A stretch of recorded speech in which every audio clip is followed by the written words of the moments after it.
Welcome to 100 Yards Football. I'm your host, Vincent Turner. Today, our NFL Draft Prospect Specials, we're going to highlight Evan Neal, offensive tackle, the University of Alabama. Can I say the number one team in the country? If you like the video today, please come in and share it.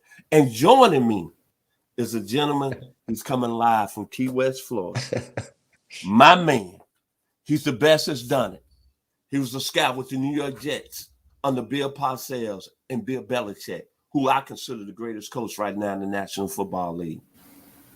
He writes right now for Sports Illustrated. He covers the Detroit Lions and the New York Jets. He's got a book out. It's Whatever It Takes. And I really, seriously, if you're a sports fan, football fan, a fan at any level, please go out and buy this young man's book because his story is unbelievable.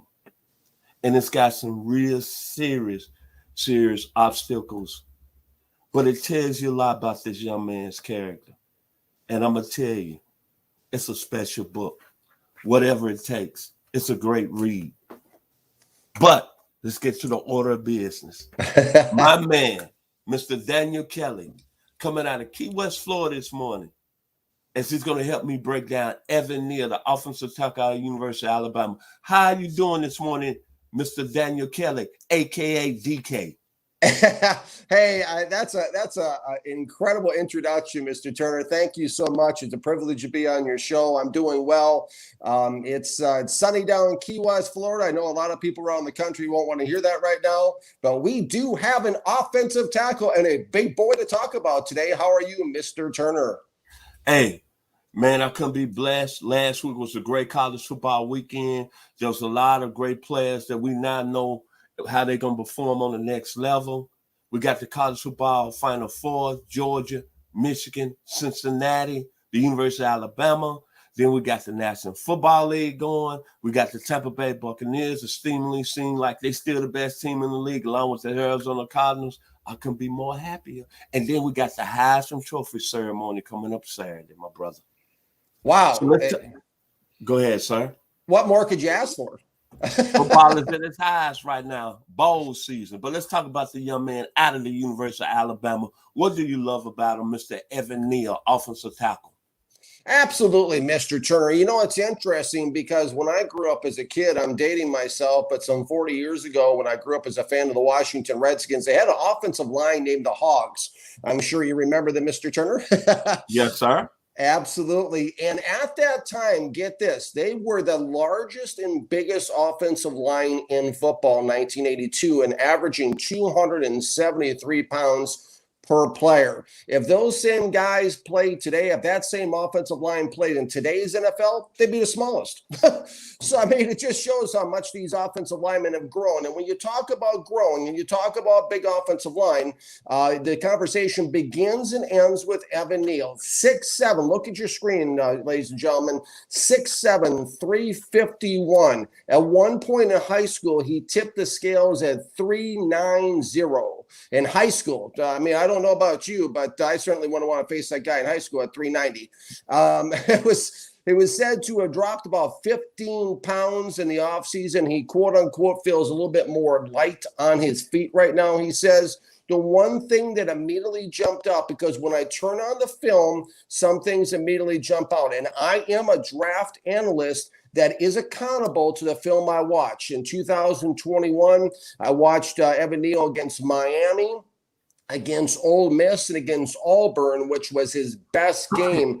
But the things that jumped out at me the most was I liked his versatility to start with when I researched him.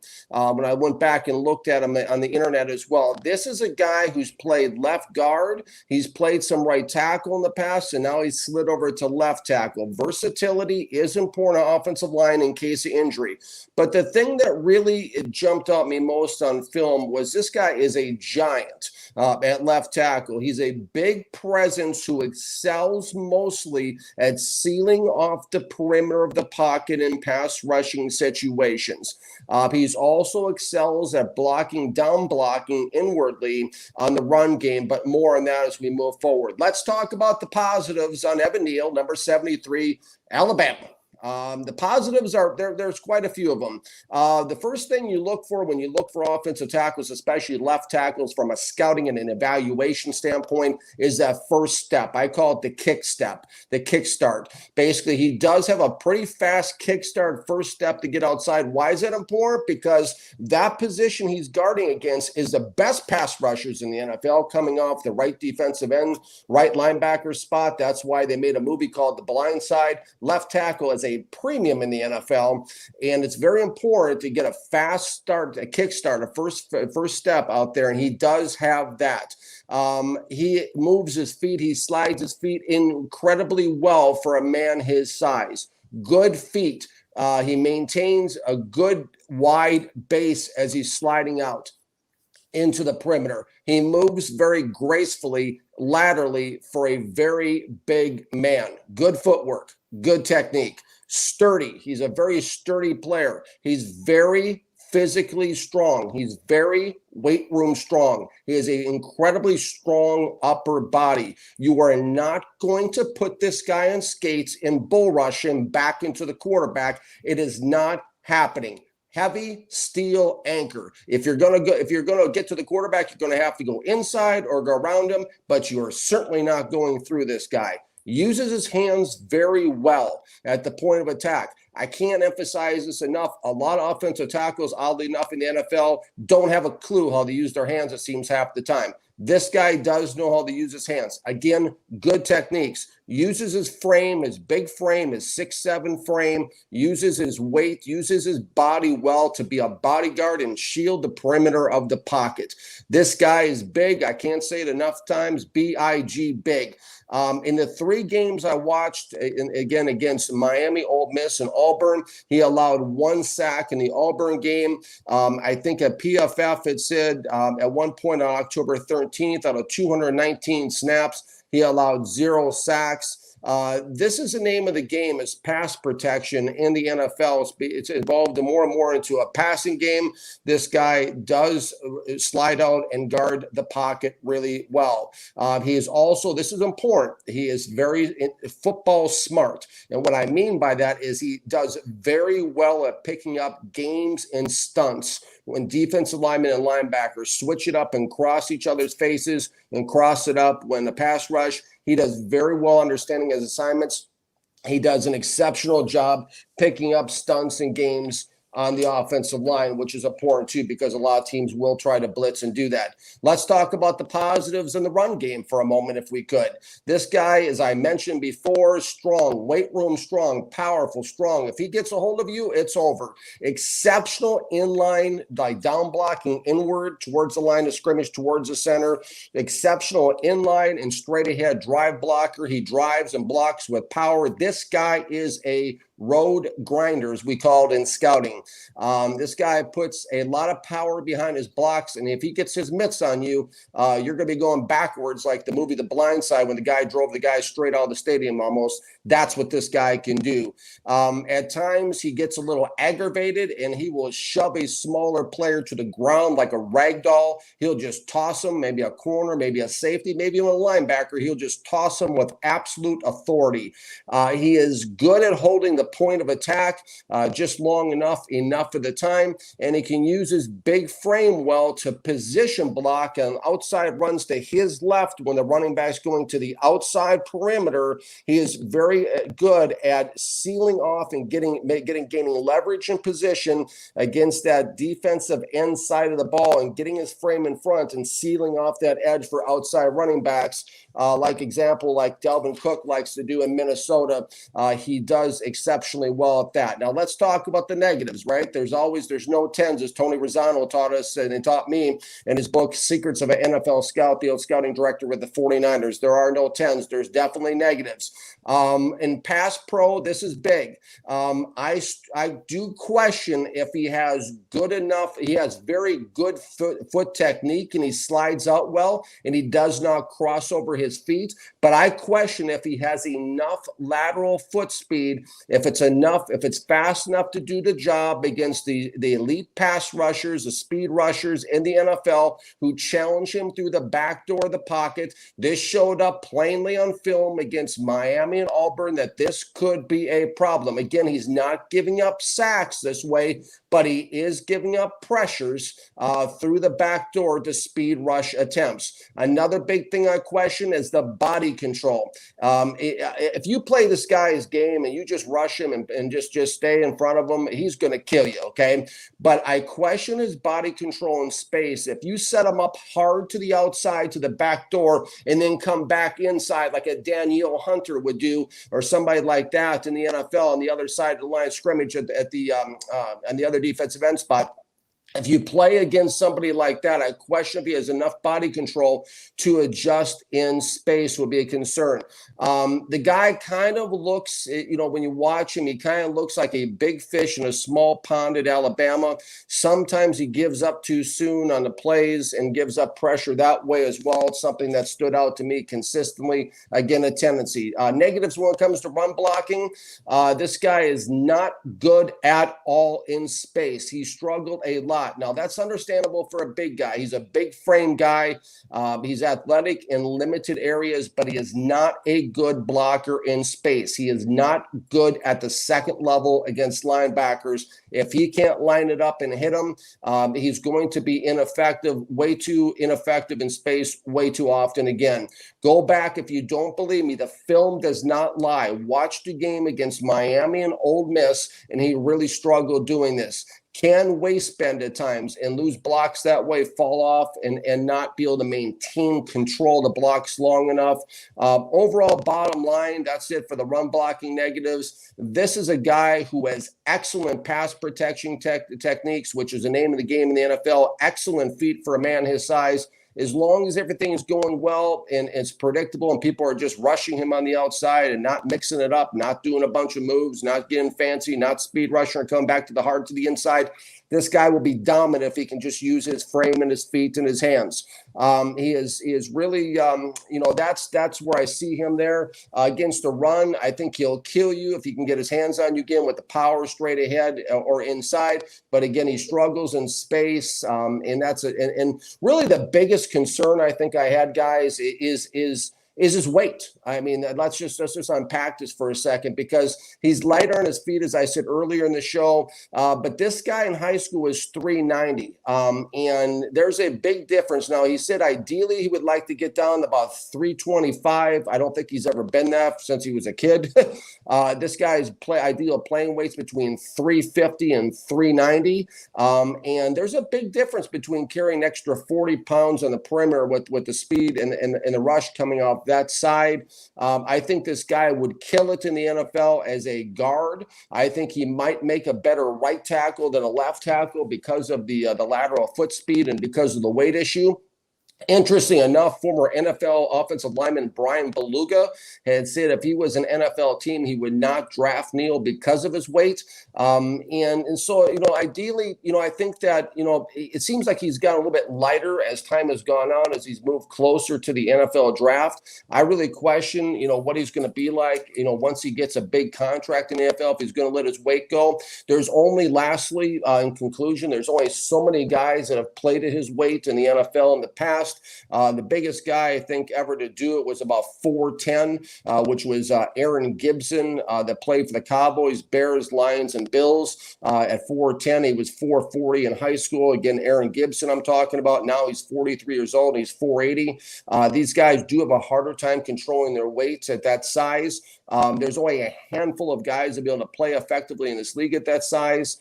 Trent Brown was 6'8", 380, played for the Patriots, of course, and the Raiders. Bryant McKinney played for the Ravens, Vikings, and Dolphins at 386. Terrell Brown with the Rams played at 6'10", 403. And a lot of these guys bounced around the 2-3 different teams. A couple of these guys were 6th, 7th round draft picks. Of course, you got Mekhi Becton at 364 with the Jets. And the other main concern with a guy this size is injury. And so we'll see how he can hold up. But I tell you what, if he does hold up and he does control the weight, this guy's going to be one of the better ones in the NFL. Your thoughts, Mr. Turner? Well, when I look at Mr. Evan Neal, obviously he plays in a great program. Nick Saban has kept him under wraps. I like the versatility what the young man has done since his 3-year career. He's played guard, he's played right tackle, he played left tackle this season. They lost Alex Leatherwood to the draft. They moved him over there, and he's been flawless. And you know how I always look at things, Daniel, is that I look how players play in big games. Now, Alabama just defeated Georgia on the biggest stage. And I'm going to say something right here.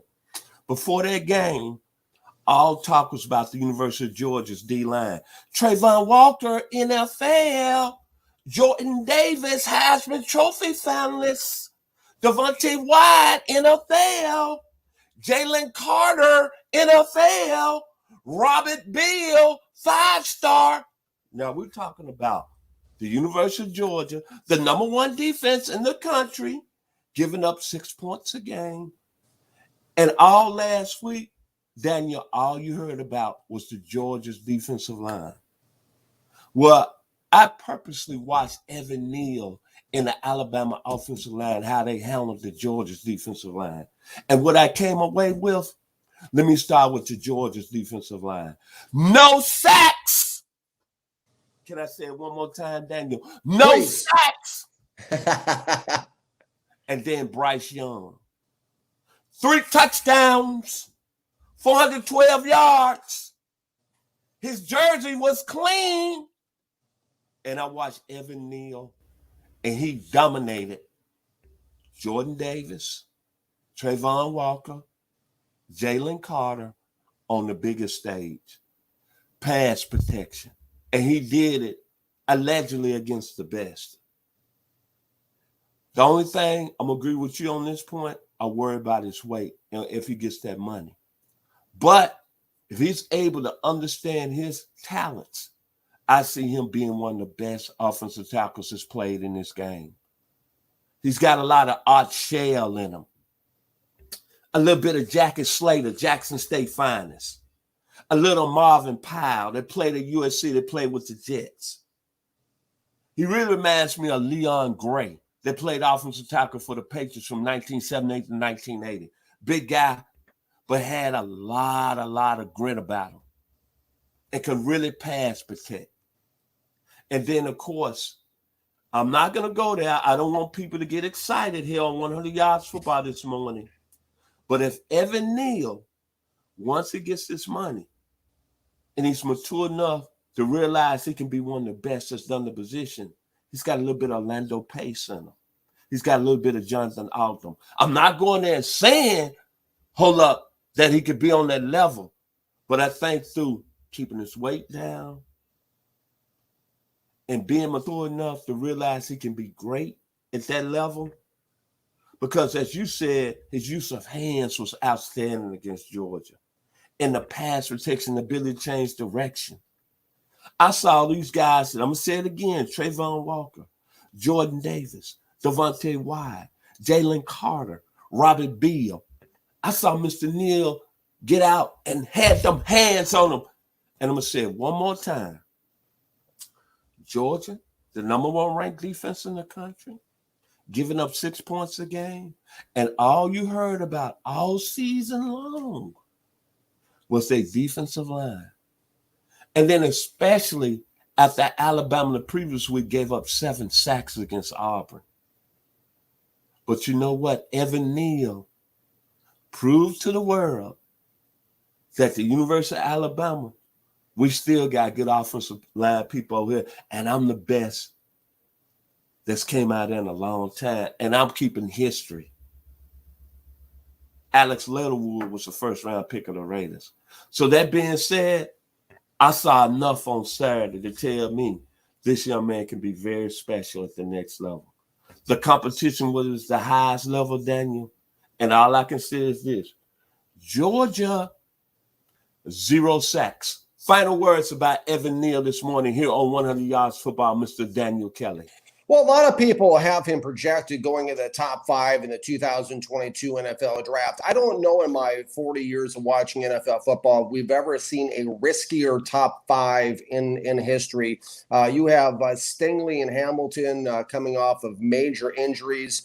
You have Thibodeau with his not showing this statistically the kind of production you'd want with somebody with his type of physical makeup. And then you have Evan Neal with I think Aiden Hutchinson's probably the only surefire lock there is in the top 5, because as you alluded to, can this guy keep his weight down? If I'm a general manager sitting in the NFL war room right now, that's the number one question. I'd want to get him checked out medically, and I'd want to know if he can keep his weight under control. And I think the answer to that question is found by a scouting staff and an executive staff finding out how important is football to this guy. That is the number one question that needs to be asked at the NFL Combine and any other pro day, is how important is football to this guy, because that's going to determine whether or not he has the discipline to keep his weight under control once he gets that big payday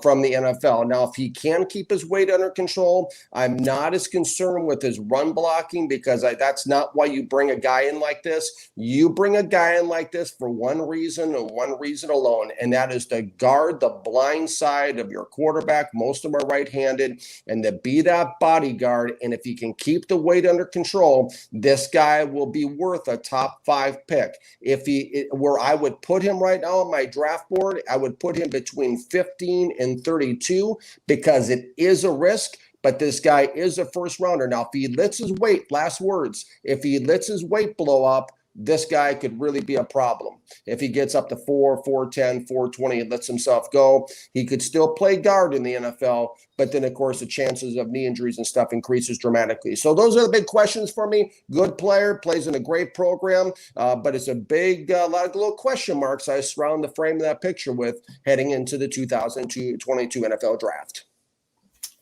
My final words about Evan Neal, offensive tackle at the University of Alabama. After I seen that performance on Saturday against the University of Georgia D-line, something came to my mind. And I think about the state of Alabama. And that's a song by this band.